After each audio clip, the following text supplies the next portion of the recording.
Гастроэзофагеалды рефлюкстік ауру дегеніміз асқазанның немесе дуоденалды құрамның өңешке қарай қайта регургитациясының нәтижесінде пайда болатын ауру болып табылады. Өңештің жиі кездесетін ауруларының бірі.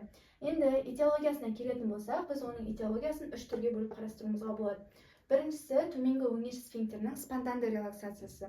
Бұл кезде бізде қалыпты жағдайда өңеш пен асқазанның арасында төменгі өңеш сфинктері орналасады. Осы төменгі өңеш сфинктерінің өздігінен пайда болатын босаңсуының нәтижесінде бізде асқазан құрамындағы заттар өңешке қарай кері бағытта құйылатын болып табылады. Келесі ол құрсақішілік асқазан немесе асқазан ішілік қысымның жоғарылауы. Егер де біздің асқазанымызда қысым жоғары болатын болса, ал өңештегі қысымнан басым болып кетеді де, күшпен өңешке қарай кері бағытта асқазанның құрамы құйылады. Келесі төменгі өңеш сфинктерінің базальды тонусының төмендеуі. Енді осы үшеуіне жеке-жеке тоқталатын болсақ, біріншісі ол спонтанды релаксациясы.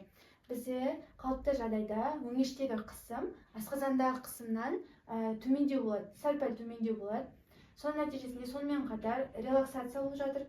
Соның нәтижесінде бізде асқазандағы қышқылдық құрам өңешке қарай бағытталатын болып табылады.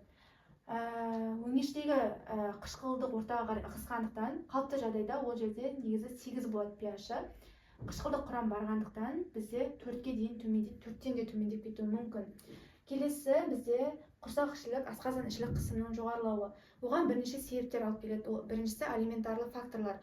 Майлы тағамдарды, қуырылған тағамдарды, баяу еритін майларды, өткір тағамдарды, ұнды тағамдарды жейтін болсақ, әсіресе кешкі уақытта ол асқазанда ұзағырақ сақталады да құрсақішілік қысымды жоғарылатып жібереді. Асқазанның 12-елшектің жарасы, пилороспазмдарды, пилоростеноздарды, метеоризм, іш қату, жүктілік, асцит, сонымен қатар қысып тұратын корсеттерді, белдіктерді тағатын болса, олар құрсақішілік қысымды жоғарылатады. Үшіншісі ол төменгі өңеш сфинктерінің базальды тонусының төмендеуі. Оған алып келетін бірінші дәрі-дәрмектер. Ол бета-адреноблокаторлар, кальций каналының блокаторлары, теофилин, нитраттар, антихолинергиялық препараттар болып табылады. Келесі ол ваготомия, асқазан резекциясы, экзогенді факторлар, экзогенді интоксикация деп аталады.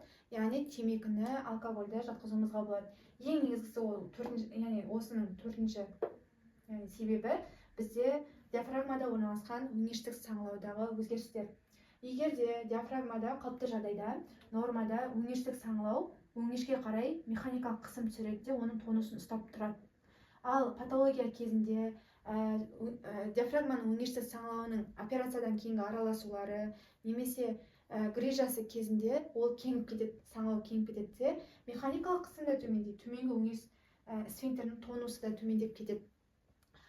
Бізде асқазанның құрамында қалыпты жағдайда H хлор, яғни тұз қышқылы, пепсин бар. Сонымен қатар өттің өңешке қарай бағытталуының нәтижесінде бізде ол жерде қабынуды тудырады. Оны бізде рефлюкс эзофагит деп аталады. Рефлюкс эзофагит. Егер де ол жер асқынып барып, ол жердегі қалыпты жағдайда өңеште бізде көп қабатты жалпақ эпителий болады. Сол цилиндрлі бір қабатты эпителийге ауысып кетеді, яғни ішек метаплазиясы деп аталады. Соның нәтижесінде бізде барет өңеші, сонымен қатар аденокарцинома дамуы мүмкін. Бұның белгілерін қалай көруімізге болады? Эзофагит кезінде, қабыну кезінде біз көптеген инфильтрацияларды көреміз. Олар нейтрофильдердің, эзонофильдердің инфильтрациясы, эпителийдің базальды клеткаларының гиперплазиясы болады. Сонымен қатар олардың асқынулары эрозияларға, структураларға, гиперемия мен ісінулерге, жаралардың пайда болуына алып келеді. Агрессивті факторларға қарсы, яғни H хлор, өт, пепсинге қарсы бізде өңеште қорғаныс факторлары бар. Оның екі түрін бөліп қарастырамыз.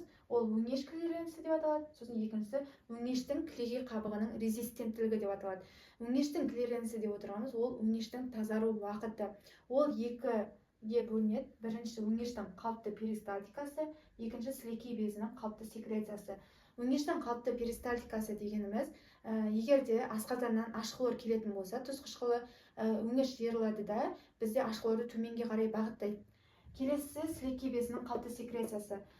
Сілекей бөлінеді, ол сілекей бөлінген кезде H хлорды бейтараптайды. Яғни H хлорды бізде жоюға тырысады. Соған жоюға тырысады, яғни екеуі де H хлорға қарай бағытталған.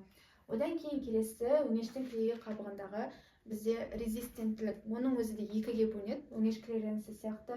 Оның біріншісі бізде шырышты эпителийдің регенерациясы.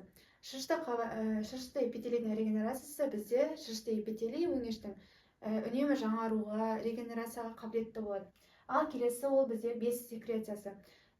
Бұл бізде өңеште орналасқан шырышты бездер өзінен секрециялану нәтижесінде простагландиндерді, муциндерді және де бикарбонаттарды бөледі.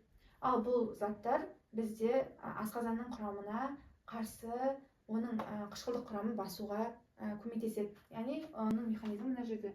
Яғни асқазанның қышқыл құрамы өңешке қарай регургитация жасады.